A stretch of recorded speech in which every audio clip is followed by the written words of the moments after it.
You're only as good as the information your sources have, and your sources may believe that they're giving you good information, but they could be wrong.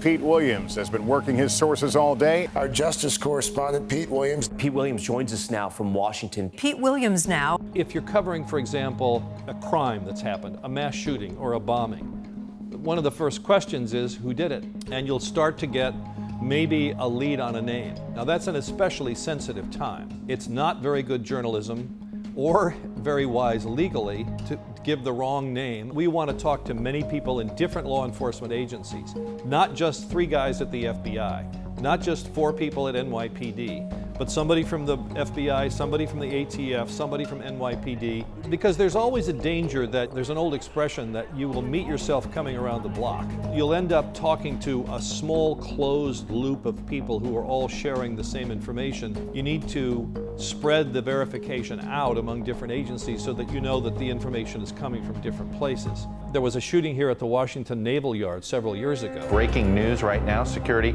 forces have just entered the building in search of a gunman who remains at large. We got a report on the 4th floor, a male with a shotgun, multiple shots fired, multiple people down. And a name was initially circulated. When we got the name, we looked up the address and we called the address, and that person answered the phone.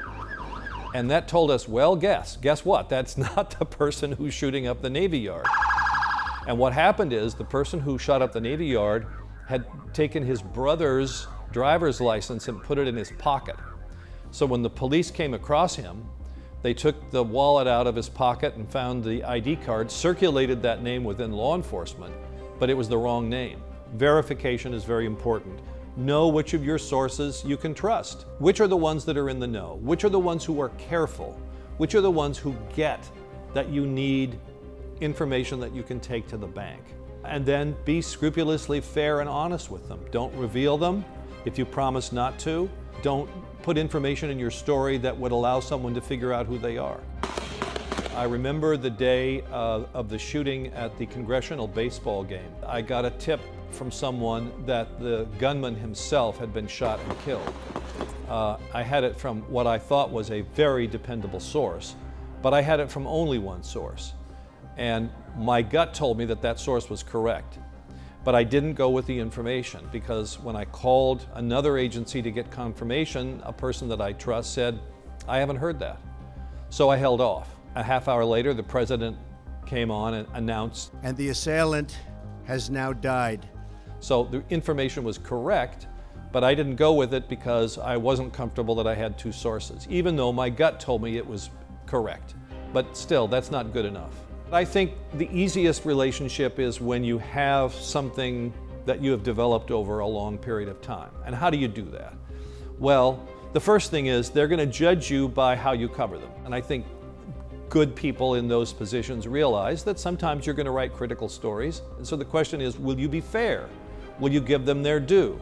So they'll judge you on that. And if they think you do, then they're more willing to play ball with you. I don't want my source every time that they see it's me calling to think, oh God, what does he want now? I want them to say, hey, Pete Williams is calling. I wonder what he's got now. Let's talk to him.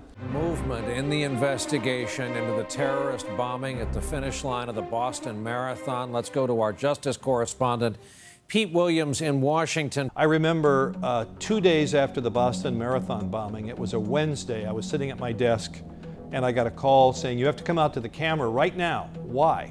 Well, because they've just arrested one of the bombers. And I said, well, I don't think that's true. I have nothing to report on that. The pressure was on to please match this reporting. I called people at the FBI. Have you arrested somebody? No. I called someone at the Justice Department. Have you arrested someone? No. I think I made 3 or 4 calls and I was quite confident that this person had not been arrested. So I said on television, I'm sorry, I can only tell you what my sources say. I don't think this is true. And in fact, it wasn't true. We're told by several federal officials that no arrest has been made. Yes, it's fun to be first, but it's a miserable experience to be first with information that's wrong. And so you have to be very careful when you're out there at the pointy end of the spear that you're really careful and correct, and sometimes your instincts will guide you. The golden rule is have as many sources as you can before you report something.